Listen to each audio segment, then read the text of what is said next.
क्या मौत हमारा अंत है? एक अंधकार, एक सन्नाटा, क्या इसके बाद कुछ नहीं? या हमारे शरीर में कोई ऐसी दिव्य चमक मौजूद है जो हमारे शरीर को मरने के बाद भी जिंदा रहती है?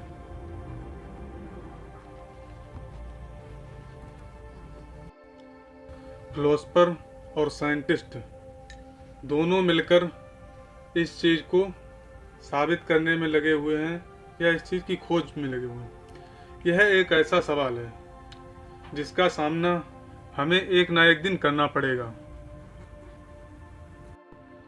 मैं आपको एक किस्सा सुनाता हूँ। जब मैं शायद 6 या 7 या 8 साल का हुआ करता हूँ, तब मैंने एक घटना देखी जिस शायद मैं सबसे ज्यादा सोच में पड़ गया। जीवन में ऐसी घटना मैंने इससे पहले कभी नहीं देखी थी। मेरे दादाजी खत्म हो गए, उनकी मृत्यु हो गई। मेरे मन में काफी सवाल थे। आखिर ये क्यों मर गए? मरना क्या होता है? हर व्यक्ति मरता है। हजारों सवाल। क्या मैं भी एक दिन मर जाऊंगा?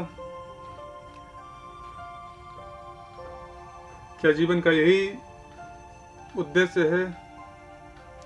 हजारों सवाल। मैं परेशान था।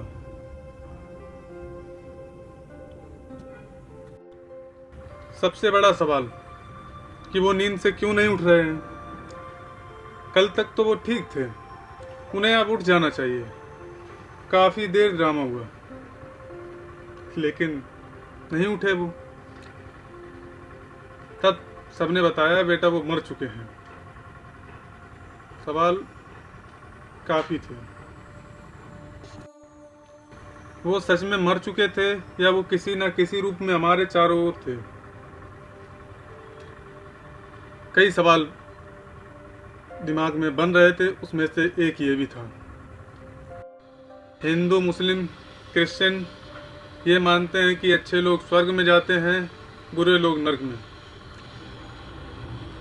बुद्धिस्ट या फिर कुछ ऐसे धर्म भी हैं जो मानते हैं कि हम आस ही पास यहीं पुनर्जन्म लेकर आ जाते हैं। कई वैज्ञानिक मानते हैं कि क्या इसका कोई वैज्ञानिक तरीका है जिससे हम इस बात को साबित या खारिज कर सकें। चलो मिलते हैं अलेक्जेंडर से, जिसने शायद इस चीज को बिल्कुल करीबी से देखा है। चलो सुनते हैं उन्हें। अलेक्जेंडर पिछले 15 सालों से हार्वर्ड मेडिकल स्कूल में न्यूरो सर्जरी करते और पढ़ाते आ रहे हैं, लेकिन 2008 में उनके करियर में अचानक एक ऐसा अजीब मोड़ आया जिससे मौत के बाद के जीवन की संभावना का उन्हें गहराई से एहसास हुआ। वो एक बहुत ही रेयर बीमारी बैक्टीरियल मेनिंजाइटिस के शिकार हो गए और गहरे कोमा में चले गए। मेरे ख्याल से अगर आप इंसानी मौत का एक बेहद करीबी एक्सपेरिमेंटल मॉडल देखना चाहते हैं तो मेनिंजाइटिस से बढ़िया कोई और मॉडल हो ही नहीं सकता, क्योंकि ये बीमारी आपके दिमाग की पूरी बाहरी परत पर ज़बरदस्त हमला बोलती है। ये मेरी खोपड़ी की कुछ हॉरिजॉन्टल इमेजेस हैं और आप देख सकते हैं कि मेरे दिमाग की बाहरी परत पूरी तरह से पस से ढकी हुई है। ये सारे बैक्टीरिया सारा ग्लूकोज चट कर चुके हैं और अब सिर्फ मेरे ब्रेन सेल्स बचे हैं जिनका सफाया होना बाकी है। इसलिए मेरा पूरा नियोकॉर्टेक्स यानी दिमाग का वो हिस्सा जो हमें इंसान बनाता है पूरी तरह से बंद हो चुका है। अब 7 दिन बाद वो कोमा से आए। कुछ ही महीनों में वो एकदम तंदुरुस्त हो चुके थे, लेकिन वो अपना अनुभव बताते हैं। मैं क्या बताऊं, आप खुद उनसे सुन लीजिए। याद है शुरू में जब मैं गहरे कोमा में था तब मुझे कैसा महसूस हो रहा था। उसे मैं कभी कभी दुनिया का अर्थवर्म आई व्यू भी कहता हूँ। कुछ भी साफ नहीं था, धुंधला सा, ब्राउन रेड ब्लैक सा। मुझे अच्छी तरह याद है, मुझे ऐसा लग रहा था मानो मेरे सिर पर जड़ें उगाई हों और मैं बहुत लंबे समय से वहाँ पर हूँ। मुझे कुछ याद नहीं था, ना अपनी जिंदगी, ना कोई शब्द। मेरी आवाज़ जा चुकी थी। आईसीयू रूम में मेरे इर्द गिर्द क्या हो रहा था मुझे कुछ भी याद नहीं। और फिर इस सब के बीच अचानक मुझे धीमा धीमा संगीत आकार लेता नजर आया। धीरे धीरे वो संगीत फैलता गया और उसके साथ ही वो मनहूस धुंधलापन, वो अंधेरा छंटता चला गया। अचानक मैंने अपने आप को एक बेहद खूबसूरत वादी में दाखिल होते हुए पाया। मुझे अपने शरीर का कोई एहसास नहीं हो रहा था। मुझे अपने हाथ पैर बिल्कुल भी महसूस नहीं हो रहे थे, पर मुझे इस बात का एहसास जरूर था कि मैं किसी तितली के पंख पर मौजूद कोई छोटा सा कण हूँ। वो बहुत ही खूबसूरत तितली थी और वहाँ वैसी ही लाखों तितलियाँ हमारे इर्द गिर्द मंडरा रही थीं और वो झुंड में बहुत ही सुंदर आकार बनाकर उड़ान भर रही थीं। और फिर हम सब ये ब्रह्मांड छोड़कर उस लोक में दाखिल हुए जिसे अब मैंने कोर का नाम दिया है। वो जगह इतनी बड़ी थी और उसका कोई ओर छोर नहीं था। हालांकि वहां थोड़ा अंधेरा था, लेकिन इसके बावजूद मुझे ब्रह्मांड से बाहर उस जगह पर पूरी तरह से उस दिव्य शक्ति का सुखद एहसास हो रहा था जिसे हम ईश्वर कहते हैं। सच कहूं तो मुझे सारे ब्रह्मांड अपनी आंखों के सामने नजर आ रहे थे और ये बात बिल्कुल साफ थी कि प्यार उन सब ब्रह्मांडों का एक बहुत बड़ा हिस्सा था। एलेक्जेंडर जो हमारे सामने रखते हैं, दरअसल उससे पहले भी हजारों लाखों लोगों का अनुभव यही रहा है जिनका कोई भी वैज्ञानिक आधार नहीं है।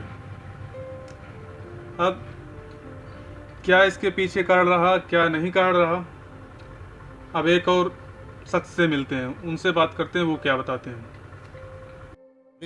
University of Virginia school of medicine में साइकियाट्रिस्ट है। उन्होंने मौत के मुंह से निकलकर आने वाले लोगों के लगभग 1000 से भी ज्यादा केसेस की स्टडी की है।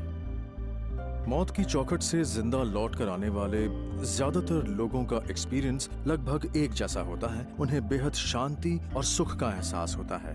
उन्हें लगता है कि उन्होंने शरीर छोड़ दिया है।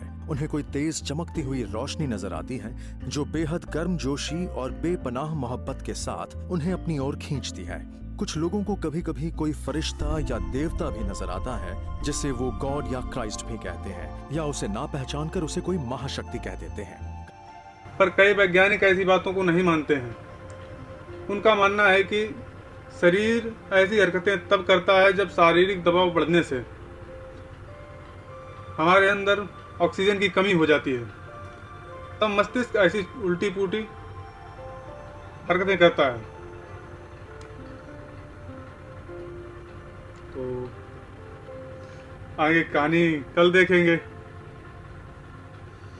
अगले पार्ट में, पर मैं आपके सामने कुछ अपने विचार रखना चाहूंगा। देखो, मृत्यु के बाद क्या होता है, क्या नहीं होता है, हमारे अंदर आत्मा है नहीं है, हम स्वर्ग जाते हैं या नहीं जाते हैं, क्या नसीब होता है क्या नहीं नसीब होता है, ये तो बाद की बातें हैं। दरअसल अपने जीवन को जितना मिला है उतने से अच्छे से जियो। क्या पता कब दिन पूरे हो जाएं और कब तुम ये स्वर्ग जैसी दुनिया छोड़कर चले जाओ।